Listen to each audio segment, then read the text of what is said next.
না ঢাকা, আপোষ না জিহাদ, আপোষ না জিহাদ, গোলামি না আজাদি, ইসরায়েল না ফিলিস্তিন, আমেরিকা না ফিলিস্তিন। বলো ভাই, জিতবে কে? জিতবে কে? জিতবে কে? আবার বলো, জোরসে বলো, সবাই বলো, এক আওয়াজে সবাই মিলে যুদ্ধ হবে, জিহাদ হবে, লড়াই হবে, বিজয় হবে। যুবক বলো, বৃদ্ধ বলো, নারী বলো, শিশু বলো, সবাই বলো এক আওয়াজে, আরো জোরে।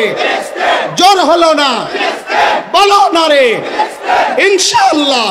আপোষ না জিহাদ, আপোষ না জিহাদ, গোলামি না আজাদি, ইসরায়েল না ফিলিস্তিন, আমেরিকা না ফিলিস্তিন, দিল্লি না ঢাকা।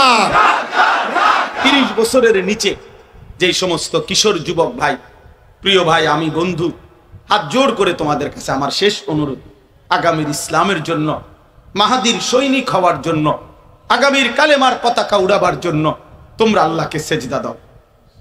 সেজদা ছাড়া তুমি কামে লাগবে না। চোখের পানি না ফেললে, আল্লাহর গোলামির সেজদা না দিলে যুবক তুমি কামে লাগবে না। 2টা স্লোগান দেওয়া আর আল্লাহর জন্য জান কুরবানি করা এক কথা না, এক কথা না বন্ধু। এই জন্য দয়া করে 30 বছরের নিচে যারা যুবক, আমার যুবক ভাই, তোমরা ইনশাআল্লাহ যদি সেজদা দাও, ফজরের নামাজ পড়ো, তোমরা যদি নিজের চরিত্র হেফাজত করো, তোমরা এই বিশ্রী কাটিং চুল ছেড়ে দাও, তোমরা মোবাইলের আসক্তি ছেড়ে দাও। এই চুল ইহুদিদের চুল, বিভিন্ন বিচিত্র কাটিং এর যে চুল, খোদার কসম এগুলো ইসরায়েলের ইহুদিদের প্রোডাক্ট। এই চুল মোমেনের না।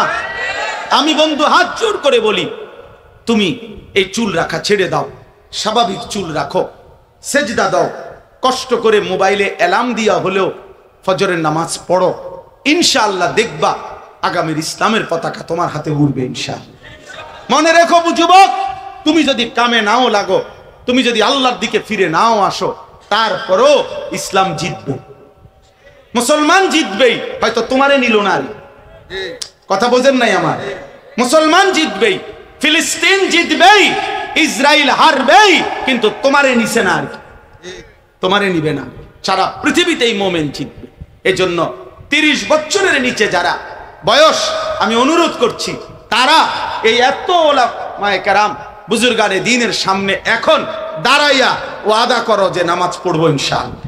30-এর নিচে বুড়া মানুষ দাঁড়ায় না, বহু আমল বহু জনের দ্বারা, এমনি শুধু জানার দ্বারা হয় না অনেক সময়, কিন্তু কোন আল্লাহওয়ালার বলার দ্বারা, খেয়াল করার দ্বারা, ওনার কাছে আসা যাওয়ার দ্বারা আমলটা নসিব হয়ে যায়, জীবনে বাস্তবায়ন। 2013 সালে আমি আমার শায়েখ আল্লামা মুফতি মুশতাকুন নবী সাহেব হুজুর আমারে বলতেছে, মাওলানা শেষ দশক রমজানে ইতিকাফ করেননি? আমি বলছি না, 13 সালে। তো হুজুর আমাকে বললেন যে মাওলানা, রাসূলুল্লাহ সাল্লাল্লাহু আলাইহি ওয়াসাল্লাম মৃত্যু পর্যন্ত কখনোই রমজানের শেষ দশক ইতিকাফ ছাড়েন নাই, হাত্তা তাওয়াফাহুল্লাহ। হাদিসের স্পষ্ট এবার, তিনি মৃত্যু পর্যন্ত করেছেন, আপনি কখনোই এখনো করলেন না। কি জবাব দিবেন নবীজির সামনে হাসরের ময়দান? তো এই এক কথা আমার কলিজার মধ্যে গিয়ে লাগছে। আমি বললাম, না হুজুর, তাইলে আমি হাসরের ময়দানে আর জবাব দেব না, এখনই জবাব দিলাম, আর ইনশাআল্লাহ মৃত্যু পর্যন্ত রমজানের শেষ দশকের ইতিকাফ ছাড়ব না। আলহামদুলিল্লাহ 2025 সাল পর্যন্ত, আজকের এই বছর পর্যন্ত আর ছুটি নেই। এই বছর আমরা শায়েখের সাথে, হুজুরের সাথে 1100 সাথী ইতিকাফ করছি, এক মসজিদে 1100 মানুষ। আলহামদুলিল্লাহ, আল্লাহ করাইছে। তাইলে 2022 সালে উনি আমারে বলছেন, হুজুর যে মাওলানা আপনি আলহামদুলিল্লাহ মানুষের সামনে ওয়াজ করেন, নসিহত করেন, আল্লাহ তৌফিক দিছে। কয় যে একটা কাজ করেন, খালেস 40টা দিন দাওয়াত ও তাবলীগের নিসবতে আল্লাহর বান্দাদের জন্য আলাদা সময় দেন। কয় এতে আপনার কোনো ক্ষতি হবে না, উম্মতের ফায়দা। ঠিক আছে, আমি রাজি হুজুর। তা আলহামদুলিল্লাহ গত বছরও আমি দিনাজপুরে 22 সালেও গত বছরেও থেকে দিনাজপুরে এক চিল্লা 40 দিন পুরা আজমতের সাথে সময় লাগাইছি, সব মাহফিল টাফিল বন্ধ করে। আল্লাহর দয়ায় 10টা উপজেলায় 30 জন সাথী নিয়ে নিজের গাড়ি নিজের ড্রাইভার সহ চিল্লা দিছে। একটা না, আল্লাহর দয়ায় মেহনত করছে। 10 উপজেলায় 40 দিনে দৌড়াইছি, সকাল থেকে রাত 1টা পর্যন্ত। চিল্লার শেষে 950 মানুষ কাকড়ায় লাগছে, 63 জামাত। আল্লাহ করেছে। বলার উদ্দেশ্য হলো প্রিয় ভাই, এই কোন বুজুর্গ কোন আল্লাহওয়ালার সোহবতে আমল নসিব হয়। আমি 2019 সালে আমার শায়েখ আল্লামা মুফতি মুশতাকুন নবী সাহেব হুজুর আমারে বলছে উমরার মধ্যে মাওলানা 3 তলায় তাওয়াফ করবেন, তাইলে আস্তে আস্তে তাওয়াফ করা যায়, তাসবিহ বেশি পড়া যায় কাবা শরীফ মক্কা গড়। তো 2-3 দিন পরে আমারে বলতেছেন তাওয়াফ করছেন? আমি করছি। কোথায়? ওই নিচে। আপনারা না বললাম উপরে তাওয়াফ করতেন, নিচে করলেন কেন? আমি বললাম হুজুর একদিন করছি আপনার কথা মতো উপরে 3 তলায়, এনে সময় বেশি লাগে, 1 ঘন্টা 10 মিনিট লাগছে, নিচে 20-25 মিনিট লাগে। আমি হুজুরে বললাম, তখন উনি আমারে বললেন যে মাওলানা সময় আপনার আব্বার, এই কথাই সময় আপনার আব্বার না। আমি যে না, সময় আল্লাহ। তাহলে আল্লাহর দেওয়া সময় আল্লাহর জন্য একটু বেশি ব্যয় হবে, এতে আপত্তি কিসে? তো এই এক কথার বরকতে এখন আর উপরে তাওয়াফ করতে আর অসুবিধা বোধ হয়। তাহলে এই বলার উদ্দেশ্য অনেক, আমি আমারটা উদাহরণ দিছি যেহেতু আমি ওনার সোহবত আসা যাওয়া করছি। এই জন্য প্রিয় ভাই আমার, বাপ আমার, সাধারণ যারা আছেন, কিশোর নওজোয়ান ভাই, তোমাদের কাছেও বলি দোস্ত, আজকে জিন্দেগিটা খুব বেশি তোমরা নওজোয়ান নিজের মতো করেই নিজেরই গড়তেছ। একটা মোবাইল এবং মোবাইলের কিছু ছবি, নারী, মোবাইলের কিছু ফ্যাশন এবং নিজের পছন্দ মতো, নিজের মন মতো, তোমার চুল তোমার মন মতো, তোমার জামা তোমার মন মতো, তোমার সারাদিনের চলাফেরা, নড়াচড়া, উঠা বসা তোমার মন মতো। প্রিয় ভাই আমার, দোস্ত আমার, মুসলমানের মন হয় না।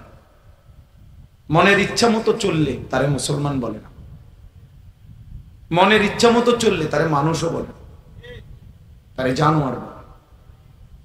আর আইতা মানিত্তাখাযা ইলাহাহু হাওয়াহু আফা আনতা তাকুনু আলাইহি ওয়াকিলা।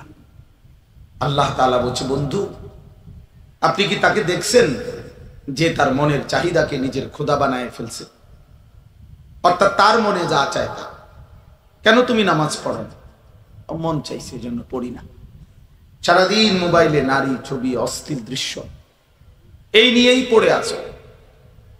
দোস্ত আমার, 365 দিনের একটা বছর, কোন দিন এমন অসংখ্য কিশোর নওজোয়ান, এমন অনেক মুসলমান খোদার একটা বছরে কোনদিন ফজরের নামাজ একটা দিনও পড়ে নাই। এমন হাইওয়ান, এমন নাফরমান আছে না? কিভাবে সম্ভব? আমার কাছে রীতিমতো পৃথিবীতে সবচেয়ে আশ্চর্য বিষয় লাগে, আমার জীবনের সবচেয়ে অবাক করা বিষয় মনে হয় যে হায় হায়, মুসলমান পরিচয়ধারী খোদার 365 দিনে কোনদিন ফজরের নামাজ পড়ে না। হায় হায়, মুসলমানের বাচ্চা এত বড় জানোয়ার কেমনে হইল? এত বড় জানোয়ার কেমনে হইল? কে তারে আল্লাহ ভুলাই দিল? কে তারে আখিরাত ভুলাই দিল? মা গাররাক, মা গাররাক। কে তোমারে ভুলাই দিল? কে তোমারে ধোঁকা দিল? এ কি ধরনের জিন্দেগি? 30 বছর মুসলমান লাগাতার মিথ্যা বলে। একজন মুসলমান 30 বছর সুদ খায়। একজন মুসলমান 60 বছর বয়স, বুড়া হয়ে গেছে, এখনো বিড়ি সিগারেট খায়, প্রতিদিন গালি দেয়। এটা মুসলমান? হাকিমুল উম্মত মুজাদ্দিদুল মিল্লাত হযরত মাওলানা শাহ আশরাফ আলী থানভী রাহমাতুল্লাহি আলাইহি তিনি বলছেন, কোন মুসলমানের দ্বারা গুনাহ হয়ে যাওয়া এটা স্বাভাবিক হতে পারে, কিন্তু কোন মুসলমান গুনার উপরে জমে থাকা এটা মুহাল, এটা অস্বাভাবিক। গুনাহ আমার দ্বারা হবে, ফিসলা খাওয়া এটা স্বাভাবিক, কিন্তু ফিসলা খাইয়া আর না উঠা এটা অস্বাভাবিক। কোন মুসলমান গুনাহ হবে ভাইয়া, আমারও আপনারও, যুবক ভাই তোমারও, বৃদ্ধ বাবা আপনারও, কিন্তু লাগাতার 30 বছর একজন মুসলমানের ঘরে টেলিভিশন চলবে, প্রতিদিন প্রতিদিন নর্তকী নাচবে ঘরে। একজন মুসলমান প্রত্যেক দিন ওজনে কম দিবে, ব্যবসায় ঠকাবে মানুষকে, এটা মুসলমান? কোনোদিন মনে পড়বে না, কোনোদিন মনে পড়বে না এটা গুনাহ।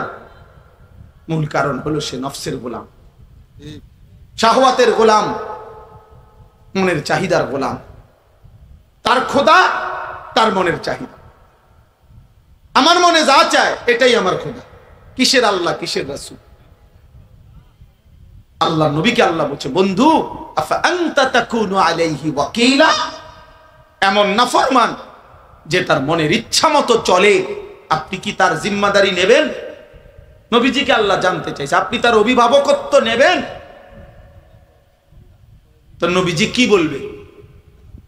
তাফসিরে লিখছেন, যেন আল্লাহ বলতে চাইছে, বন্ধু আমি এমন নাফরমানের দায়িত্ব তো নেব না, সে তো আমার মানেই না, আপনি নিবেন কিনা কর।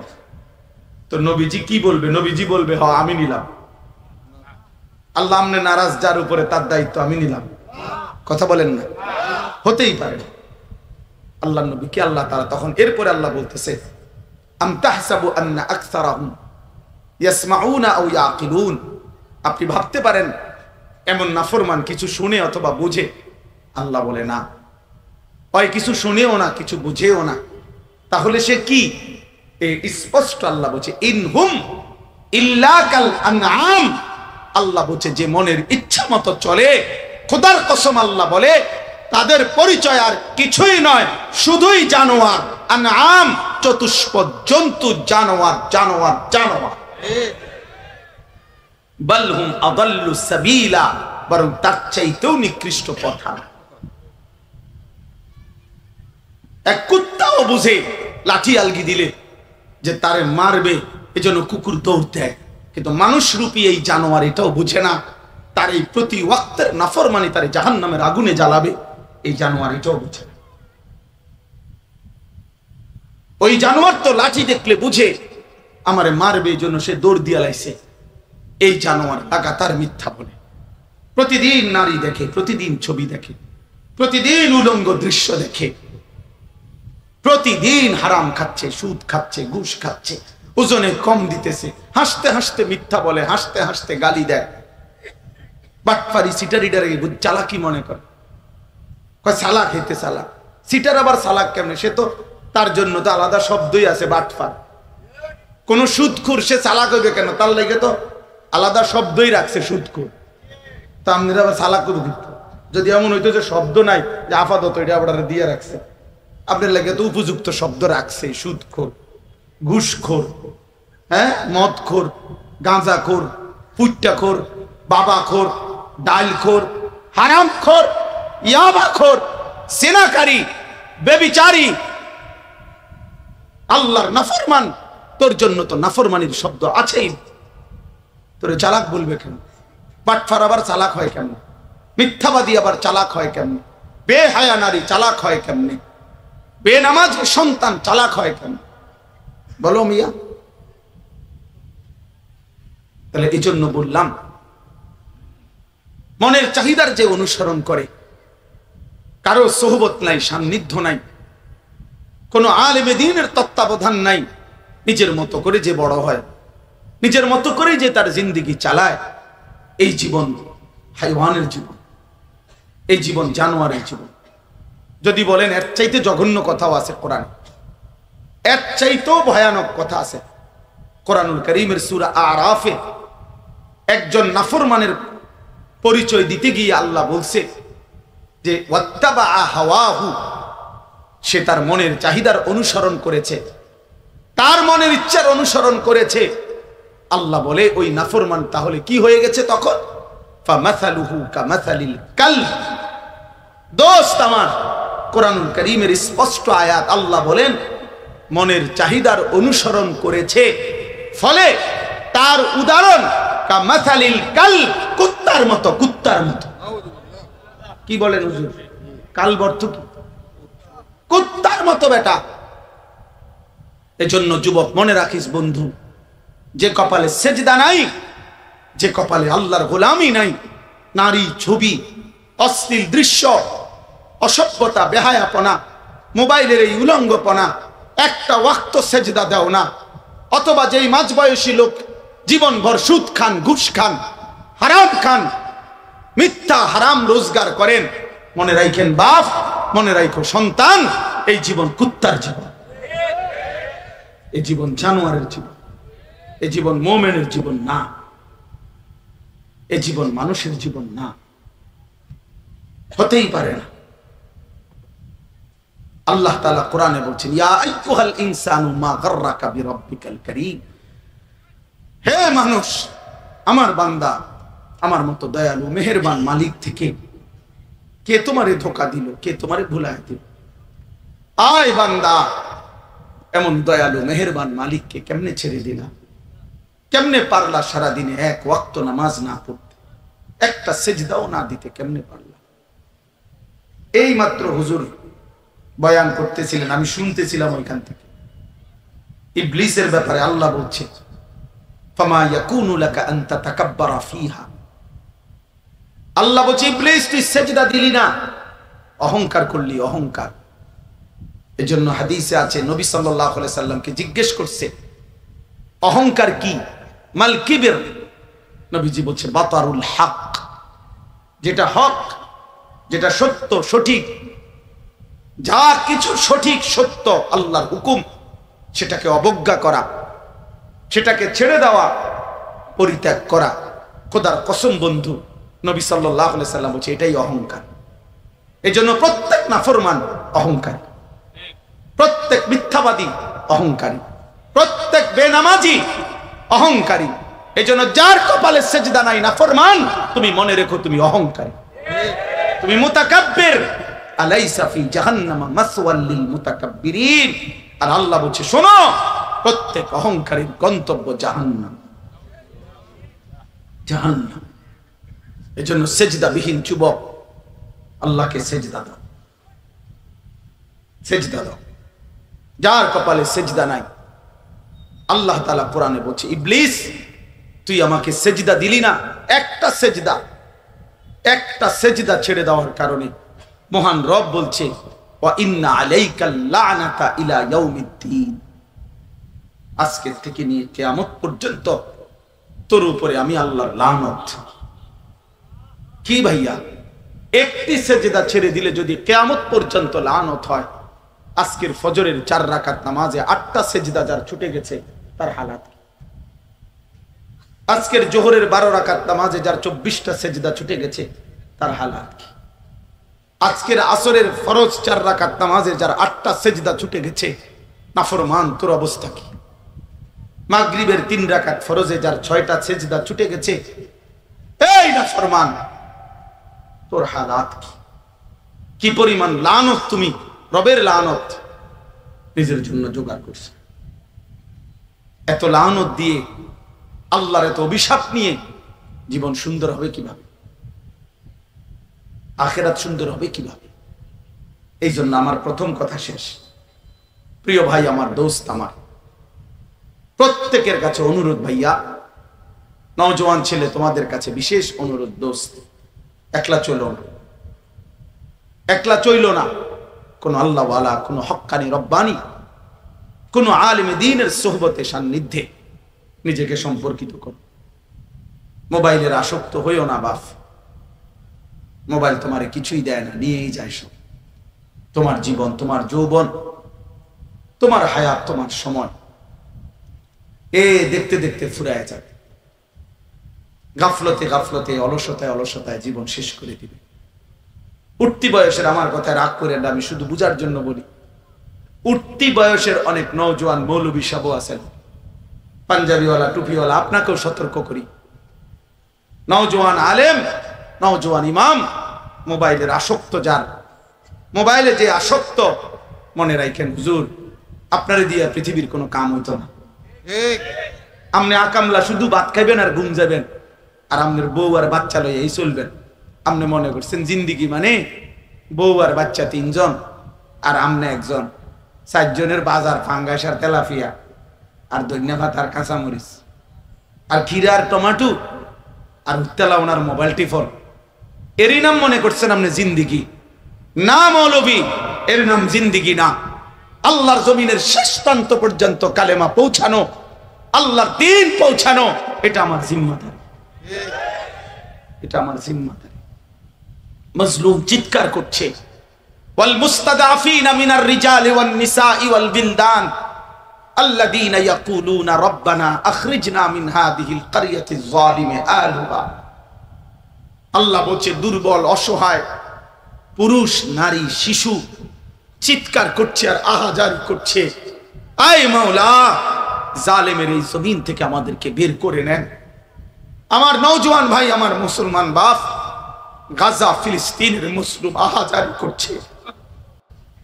9 বছরের বাচ্চা ছেলে, পত্রিকায় ছবি আসছে, 9 বছরের গাজার এক ছেলে, তার 2টা হাত বোমার আঘাতে উড়ে গেছে। সে একটা প্রশ্ন করছে পৃথিবীবাসীকে, যে পৃথিবীবাসী 9 বছর বয়সে মাত্র আমি আমার 2 হাত হারিয়ে ফেললাম, আমি জানতে চাই আমি আমার আগামী জিন্দেগি কেমনে চালাবো,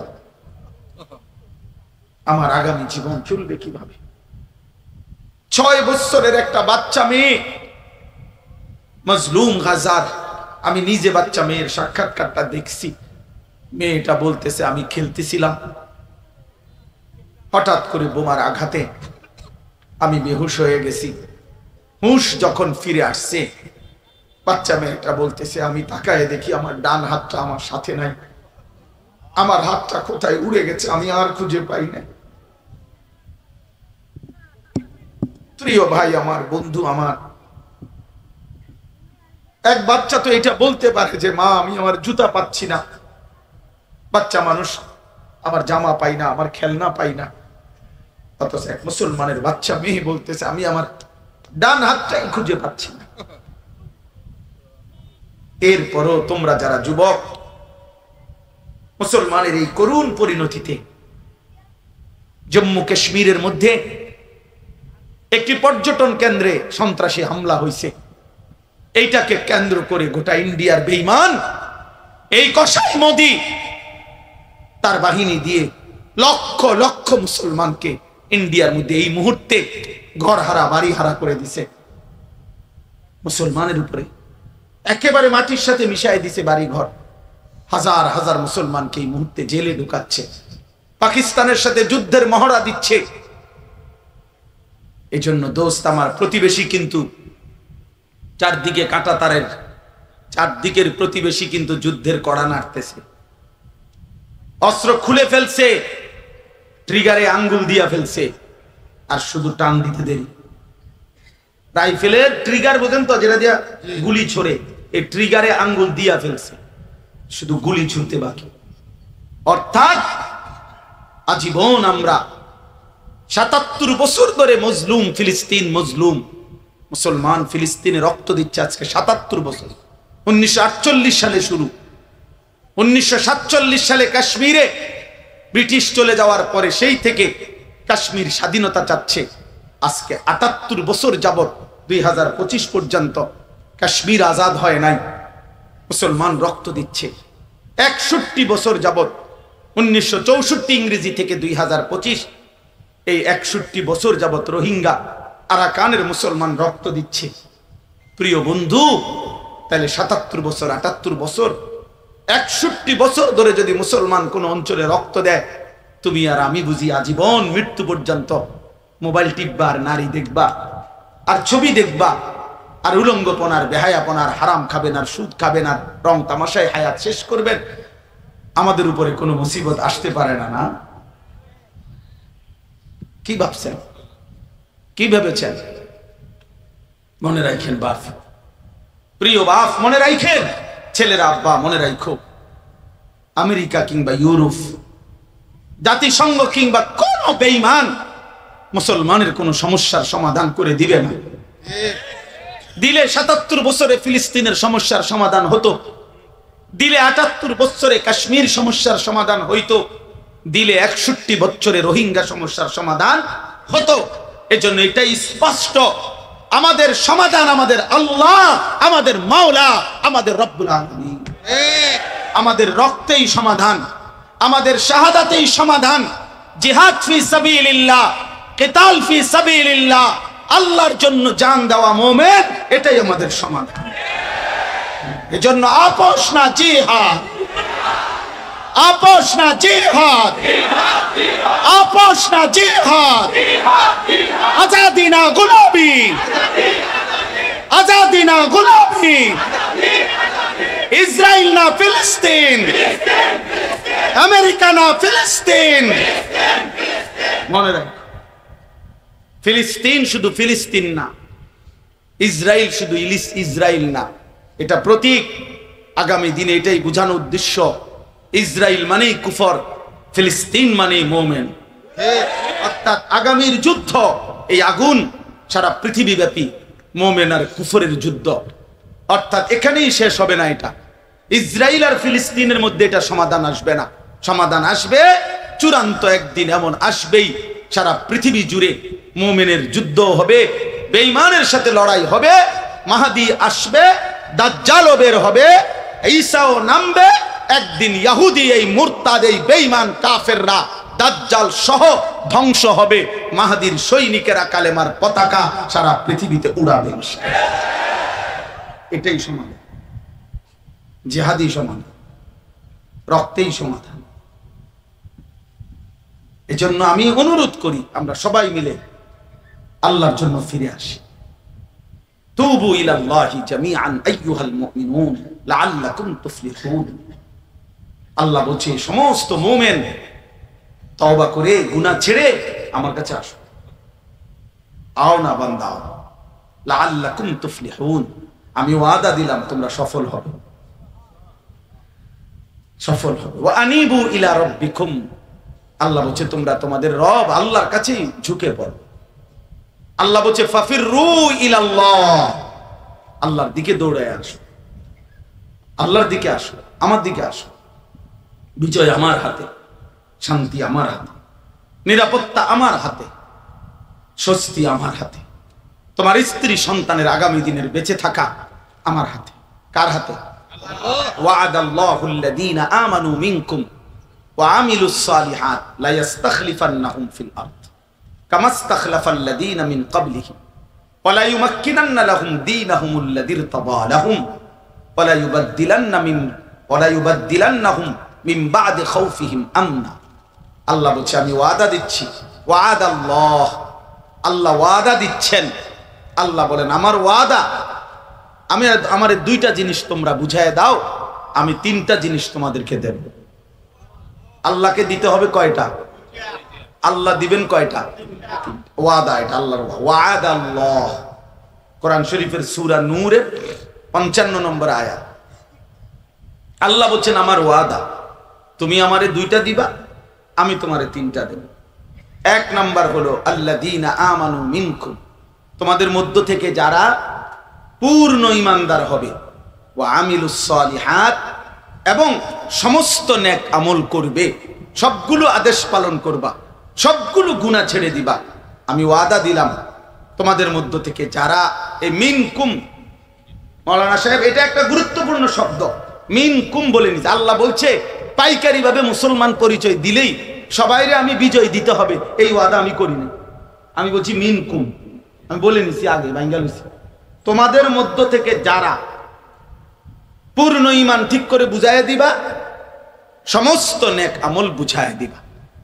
গুনাহ করবা না, আমল ছাড়বা না। আমার এটা বুঝাইয়া দাও, আমি তিনটা দেব। লা ইস্তাখলিফান্নাহুম ফিল আরদ, এক নাম্বার জমিনের বাদশাহী তোমাদেরকে দেব, জমিনের খেলাফত দেব তোমাদের।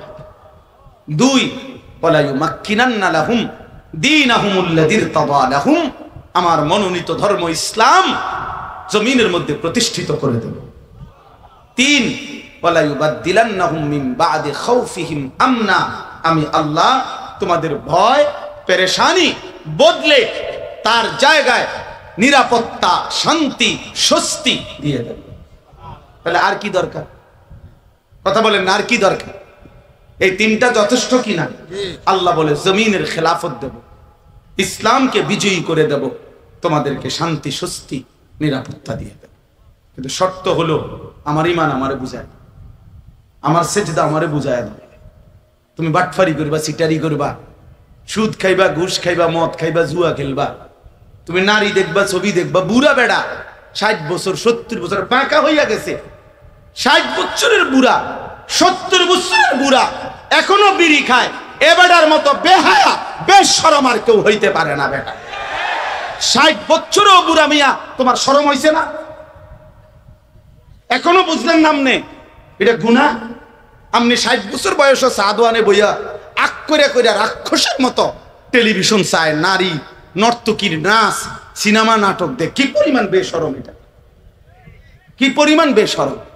অন বইয়ে বইয়ে কথায় কথায় গালি দেন, আক করলে গালি দেন, ঘটনা কি? 60 বছর হয়ে গেছে, আজও আখেরাত মনে পড়ে নাই? এখনো কবরে যাইবার টাইম হয় নাই? আরো কয়শো বছর বাঁচবেন? 600 বছর? কথা বলেন না। আমরা 600 বছরের হায়াত নিয়ে আসছি। আমার বাংলাদেশের যিনি সিংহ শাদ্দুল মুজাহিদ ছিলেন আল্লামা নূর হুসাইন কাসিমি রাহমাতুল্লাহি আলাইহি, আমি নিজে আমার মনে আছে কুমিল্লা ওলামাদের মজলিসে হুজুরের পাশে এরকম আমি বসা, কাসিমি রাহমাতুল্লাহ আলাইহি, নূর হুসাইন কাসিমি সাহেব হুজুর একদিন আমগো আলেমগরে বলতে গিয়ে বলছিলেন একটা কথা, যে মৌলানারা, মৌলবী সাবরা, নূহ আলাইহিস সালামের হায়াত নিয়ে আসো নাই, সময় একদম কম, মেহনত করো, খুব মেহনত, খুব মেহনত। এরপরে হুজুরে বলছে যে মেহনতের নামই হচ্ছে ইসমে আজম, কঠোর পরিশ্রমে ইসমে আজমের মতো অসাধ্য সাধন পেয়ে যাবে। এজন্য আমরা দয়া করে বয়স্ক বাবা আপনাদেরকেও বলি, ইনসাফ করেন নিজের উপরে। মুসলিম শরীফের হাদিস আছে, আল্লাহ নবী সাল্লাল্লাহু আলাইহি ওয়াসাল্লাম বলছেন, আ'যারাল্লাহু ইলা ইমরিইন আখারা উমরাহু হাত্তা বালাগা 60। মুসলিম শরীফের বিশুদ্ধ হাদিস। নবীজি বলেন, যাকে আল্লাহ বয়স দীর্ঘায়িত করে 60 পর্যন্ত পৌঁছাইছেন। 60 মানে কত? 60। আপনি হুজুর করে জিগাইন 60 মানে কত? তো যাকে আল্লাহ 60 বছর পর্যন্ত হায়াত দিছেন, অথচ জাহান্নাম থেকে বাঁচতে পারে নাই, নেক আমল বাড়াইতে পারে নাই, গুনাহ ছাপতে পারে নাই, এত লম্বা হায়াত পেয়েও খোদার কসম নবী বলেন, হাসরের ময়দানে আল্লাহ তাআলা তাকে এই আযারা মানে এখানে বাবে ইফআল সালব, অর্থাৎ কোন উজর, কোন আপত্তি করার কোন সুযোগই দিবেন না, মানে কোন কথাই বলতে দিবেন না। হাসরের ময়দানে খার করাই ফেরেশতারা কব, বুড়ারে শুধু ফিট মা, শুধু মা, টাঙ্গাইয়া ফিট, টাঙ্গাইয়া, বড় শক্ত হারামি বুড়া, 60 বছর আমি তারে হায়াত দিছি, নাফরমান তবুও গুনাহ ছাড়তে পারে না, মার তারে মার, শুধু মার। হ্যাঁ, তখন বুঝবেন। এখন যদিও মনে হয়েছে যে মুরব্বী মানুষের এত শক্ত কথা কইছে কা, আপনি বিড়ি খাবেন, আপনার কিতা কইতো? কথা বলেন না কেন? আপনি কথায় কথায় গালি দিবেন, সুদ খাইবেন, আপনি অন বুড়া বয়সে কিস্তি লন, আপনার কি কইতো? আপনার জোনায়েত বাগদাদি কইতো নাকি? তো কি কইতো বেটা? কথা বলেন না। আপনার চাচা কি কইতো? আমনে কন, আপনার কি বাইজিদ বুস্তামি কইতাম? তাইলে হ্যাঁ, যদি কেউ অপরাধী না হন তা আপনি চেতবেন কা? আর অপরাধী হইলে আপনি না চেতন কা? আপনার চেত ওড়ন লেগে আমি চাই, আপনার যাতে জিদ ওড়ে, আপনি যাতে বলেন, যা এর দূরি ফোলা ফাইন, এত বড় কথা কইছে, খাইলাম না বিড়ি, আমি তো চাই এমন একটা জিদ উঠুক আপনি শোল্ডার মেয়ে, আপনি একটা সেট করে কর না, ছাড়ে দেন বিড়ি খানাটা, আপনি গালি দেওয়া ছেড়ে দেন, সুদের লেনদেন ছেড়ে দেন, মিথ্যা লেনদেন ছেড়ে দেন। আল্লাহ তৌফিক দান করেন। আপনি আমার চাচা, আমি আপনার ভাতিজা, আমি চাই আমার চাচা যেন হয় জান্নাতি, আমার দাদা যেন হয় জান্নাতি, আমার বাপ যেন হয় জান্নাতি, আমার সন্তান, আমার ছোট ভাইগুলো, আমার মুসলমানের কিশোর নওজোয়ান, এরা যেন হয় জান্নাতি। আল্লাহ তৌফিক দান করেন, আল্লাহ কবুল করেন। আমার বাপ, সর্বশেষ কথা হলো হজ্জের মাস এখন। আমি শুধু এই জন্য বরকতের জন্য এই আয়াত পড়ছি। হজের এই পবিত্র মাসে মহান আল্লাহ পাক রব্বুল আলামিন আল্লাহর ঘর কাবা ইব্রাহিম আলাইহিস সালামের মাধ্যমে পুনরায় নির্মাণ করে আল্লাহ পাক সেই ইব্রাহিম আলাইহিস সালামের মাধ্যমে আল্লাহ পাক ঘোষণা দিছিলেন যে আপনি মানুষের কাছে হজ্জের ঘোষণা দেন, ওয়াআদ্দিন ফিন নাসি বিল হজ্জ।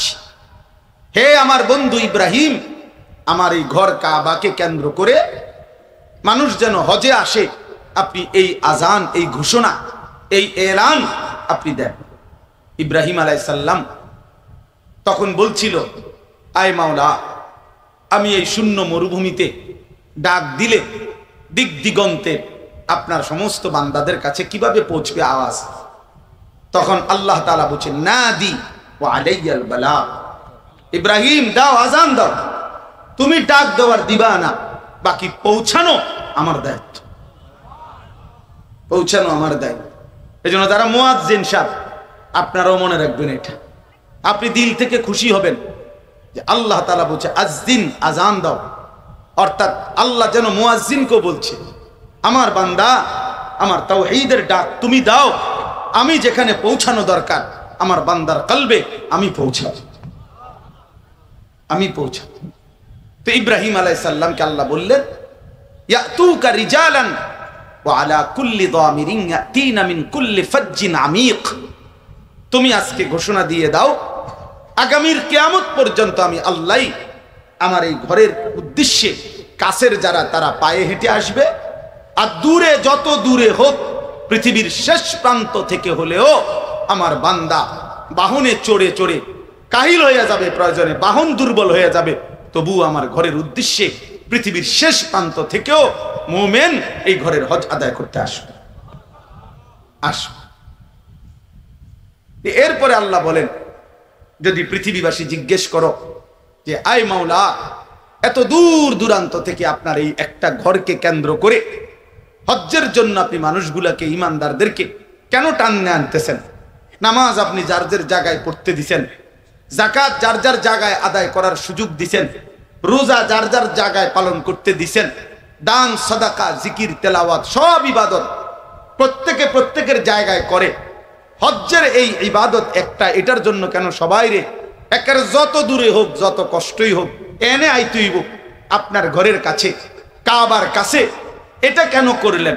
আল্লাহ বলেন, লিয়াশহাদু মানাফিআ লাহুম, তারা আসলেই, এসেই দেখুক তাদের উপকারিতাটা কি, আসলেই বুঝায় দেব আমি আল্লাহ এই ঘরের বরকতে, তাওয়াফের বরকতে, হজ্জের বরকতে আমি তাদের দিল সাফ করে দেব, ইবাদতের জজবা দেব, আগামী জিন্দেগি সুন্দর করার জন্য আমি আল্লাহ তাআলা কলিজার মধ্যে হেদায়েত বসায়া দেব। মুবারাকাম ওয়া হুদাল লিল আলামিন। এজন্য হজ মানুষের জিন্দেগির পরিবর্তনের একটি কার্যকর মাধ্যম। আল্লাহর ঘরের জিয়ারত, রাসূলুল্লাহ সাল্লাল্লাহু আলাইহি ওয়াসাল্লামের রওজায়ে আতহারের জিয়ারত এক মানুষের জীবনের, মুমিনের জীবনের আখিরাতমুখী জিন্দেগি গঠন করার, নিজের চরিত্র, নিজের আখলাক, গুনাহ থেকে বেঁচে থাকা, ইবাদতে অভ্যস্ত হওয়ার একটা কার্যকর মাধ্যম। ওই মাটির বরকতে, ওই জায়গার বরকতে, ওই সফরের বরকতে আল্লাহ মানুষের জিন্দেগি বদলায় দেয়, মানুষের আখিরাতের জীবন সুন্দর করে দেয়। এই জন্য আপনাদের প্রত্যেকের কাছে হজ্জের এই পবিত্র মৌসুমে আমি অনুরোধ করতে চাচ্ছি, আল্লাহর বান্দারা সারা পৃথিবী থেকে ইতিমধ্যে হজ্জের জন্য ছুটতেছে, যাচ্ছে, আমরাও ইনশাআল্লাহ যাওয়ার আশায় আছি। তো বাকিদের কাছে, সবার কাছে আপনারা প্রত্যেকের দিল থেকে, ছোট বড়, জওয়ান বুড়া, প্রত্যেকে কলিজা দিয়া একজন মুমিন হিসেবে স্বপ্ন দেখবেন, কল্পনা করবেন, চেষ্টা করবেন, প্রস্তুতি নিবেন, ইচ্ছা করবেন যে মাওলা এই চোখে আমি কাবার গিলাফ দেখতে চাই, মদিনার সবুজ গম্বুজ দেখতে চাই। আমার বন্ধু, আমি প্রায় সবসময় বলি, আমার একটা মনের কথা এটা, যেই চোখ আল্লাহর ঘর কাবার কালো গিলাফ, আল্লাহর ঘর দেখে নাই যেই চোখ, মদিনার সবুজ গম্বুজ, রওজায়ে আতহার যেই চোখ দেখে নাই, আমার মনে হয় ওই চোখ কিছুই দেখে না। তুমি বন্ধু কি দেখলার জীবনে? দেখলাই কি? তুমি কালো গিলাফের সৌন্দর্যই দেখো নাই, সবুজ গম্বুজের সৌন্দর্যই দেখো নাই, তুমি দেখলা কি? এই জন্য দয়া করে প্রত্যেকে এই কলিজা দিয়া নিয়ত করেন। 3টা ফুট বিদেশ পাঠাইছে চাচা মিয়া, 3-12 লাখ টাকার ব্যবস্থা করছে, বাড়িতে 30 লাখ টাকা খরচ করে বাড়ি করছে, বিটা বানছে, বিল্ডিং করছে, রাস্তার লগে জমি কিনছে, সব কিছুর ব্যবস্থা হইছে। কিন্তু চাচা মিয়া রে, আল্লাহর ঘরের হজ্জের কথা বললে কয় না, করতে যাবো টিয়াকো হুজুর। তারা 3 জনের বিদেশ পাঠাইছি, তারা যদি আল্লাহ লোয়ায়, তারা যদি কোনো সময় ফাড়ায়, নাহলে আমি যাইতাম, আমি চা দোয়ানে বহন খাই, চা খাই আল্লাহর রহমতে হুজুর, এতে আর শোকর। হ্যাঁ, শেষ বয়সে বইয়া বইয়া চিকন একটা টুলের মধ্যে বৈশা এই বহন খায় আর চা খায় আর বিড়ি খায় আর গপ মারে, এটাই জীবন। আস্তাগফিরুল্লাহ, আস্তাগফিরুল্লাহ। এতগুলো টাকার ব্যবস্থা জীবনভর করতে পারলেন আখিরাতের জন্য, মালিকের ঘর দেখবার জন্য, রাসূলের রওজা দেখবার জন্য। আপনার কলিজার ভিতরে এই মহব্বত আসলো না কেন? এজন্য জরুরি বিষয়টা, যার উপরে হজ ফরজ, সে যদি হজ না করে মারা যায়, আল্লাহর নবী সাল্লাল্লাহু আলাইহি ওয়াসাল্লাম স্পষ্ট বলছেন যে আমি জানি না এটা কি ইহুদি মরলো না খ্রিস্টান মরলো, তবে মুসলমান মরে নাই এটা নিশ্চিত। এজন্য ওই হাদিসে এই কথা নাই যে সে কি মুসলমান মরলো না ইহুদি মরলো না, এটা নাই হুজুর। আছে ফালা আলাইহি আন ইয়ামুতা ইহুদিয়ান আও নাসরানিয়ান, যে এটা হয় ইহুদি মরছে নয় খ্রিস্টান মরছে, বাকি মুসলমান হিসেবে মরে না। কত বড় জঘন্য কথা, কত বড় সাংঘাতিক কথা। এজন্য প্রত্যেকের কলিজায় আল্লাহর ঘর জিয়ারতের জন্য স্বপ্ন দেখবেন তো ইনশাআল্লাহ, চেষ্টা করবেন তো ইনশাআল্লাহ। সর্বশেষ আমার আর 1 মিনিটের কথা হইল, 30 বছরের নিচে যেই সমস্ত কিশোর যুবক ভাই, প্রিয় ভাই, আমি বন্ধু, হাত জোড় করে তোমাদের কাছে আমার শেষ অনুরোধ, আগামীর ইসলামের জন্য, মাহাদির সৈনিক হওয়ার জন্য, আগামীর কালেমার পতাকা উড়াবার জন্য তোমরা আল্লাহকে সেজদা দাও। সেজদা ছাড়া তুমি কামে লাগবে না। চোখের পানি না ফেললে, আল্লাহর গোলামির সেজদা না দিলে যুবক তুমি কামে লাগবে না। 2টা স্লোগান দেওয়া আর আল্লাহর জন্য জান কুরবানি করা এক কথা না, এক কথা না বন্ধু। এই জন্য দয়া করে 30 বছরের নিচে যারা যুবক, আমার যুবক ভাই, তোমরা ইনশাআল্লাহ যদি সেজদা দাও, ফজরের নামাজ পড়ো, তোমরা যদি নিজের চরিত্র হিফাজত করো, তোমরা এই বিশ্রী কাটিং চুল ছেড়ে দাও, তোমরা মোবাইলের আসক্তি ছেড়ে দাও। এই চুল ইহুদিদের চুল, বিভিন্ন বিচিত্র কাটিং এর যে চুল, খোদার কসম এগুলো ইসরায়েলের ইহুদিদের প্রোডাক্ট। এই চুল মোমেনের না।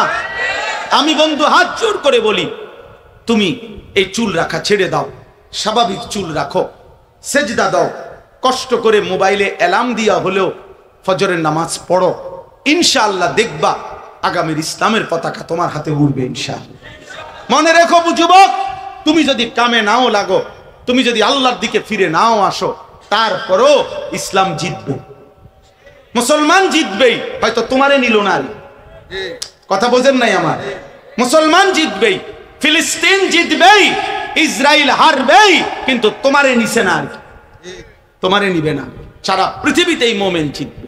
এজন্য 30 বছরের নিচে যারা বয়স, আমি অনুরোধ করছি, তারা এই এত ওলামায়ে কেরাম বুজুর্গানে দ্বীনের সামনে এখন দাঁড়াইয়া ওয়াদা করো যে নামাজ পড়বো ইনশাআল্লাহ। 30-এর নিচে বুড়া মানুষ দাঁড়ায় না। হায় হায়, মুরব্বি বল, মাশাআল্লাহ, বলো ভাই, জিতবে কে? জিতবে কে? জিতবে কে? আবার বলো, জোরসে বলো, সবাই বলো, এক আওয়াজে, সবাই মিলে যুদ্ধ হবে, জিহাদ হবে, লড়াই হবে, বিজয় হবে।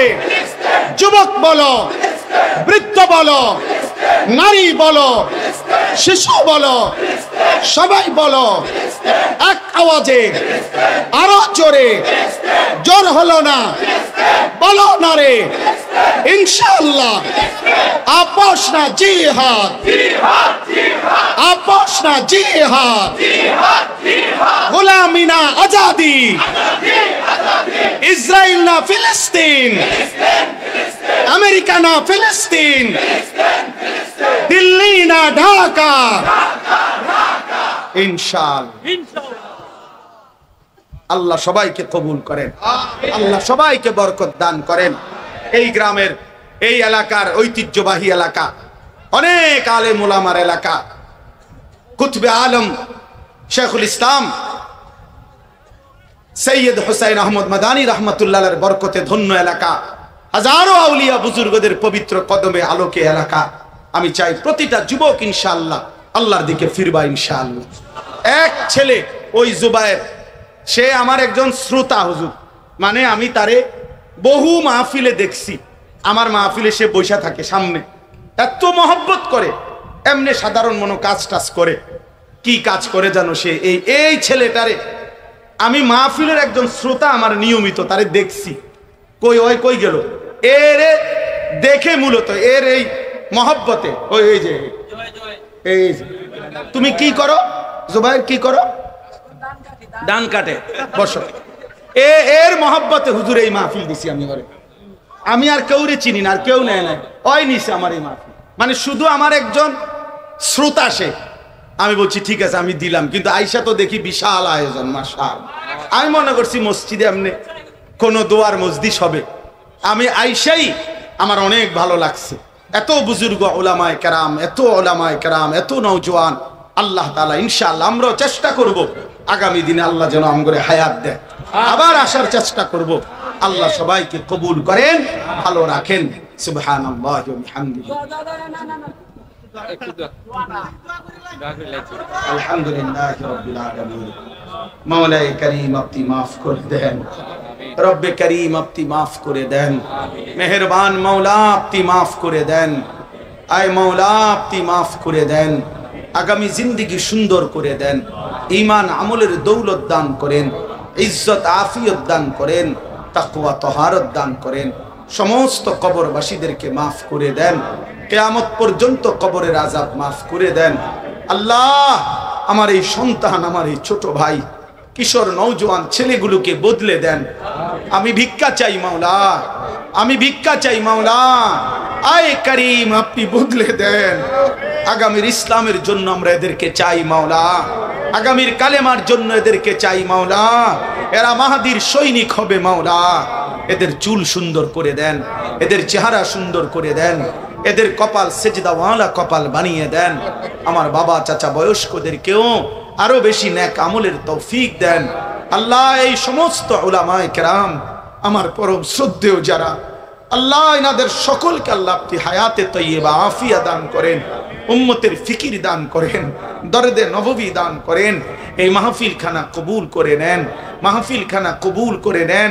প্রতিটা টাকা, প্রতিটা বুদ্ধি, পরামর্শ যে যেভাবে অংশগ্রহণ করেছে উত্তম বিনিময় দান করেন আল্লাহ, উত্তম বিনিময় দান করেন। অসুস্থ বিমারি যারা শিফা করে দেন, প্রত্যেকের কামাই রুজিতে হালাল বরকত দান করেন। প্রবাসীদেরকে সহি সালামতে নিরাপদে রাখেন মাওলা। আল্লাহ আমার দেশকে নিরাপদ করে দেন। আখিরি ফরিয়াদ, গাজা ফিলিস্তিনের মুসলিম মুসলমানকে বিজয় দান করেন। বিজয় হবেই জানি মাওলা, বিজয় আসবেই জানি, কিন্তু একটা আবদার মাওলা, এই চোখে বিজয় দেখে যেতে চাই, আমি দেখে যেতে চাই মাওলা।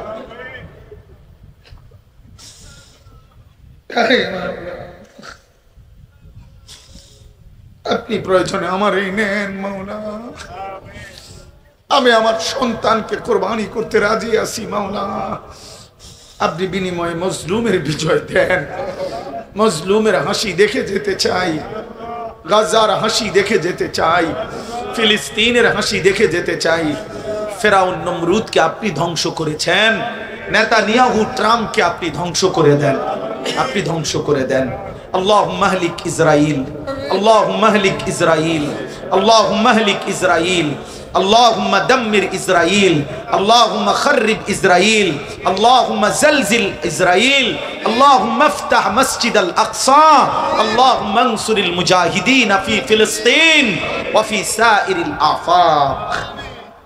سبحان ربك رب العزة عما يصفون وسلام على المرسلين والحمد لله. আমার ভাই, আমার একটা ছোট্ট অনুরোধ,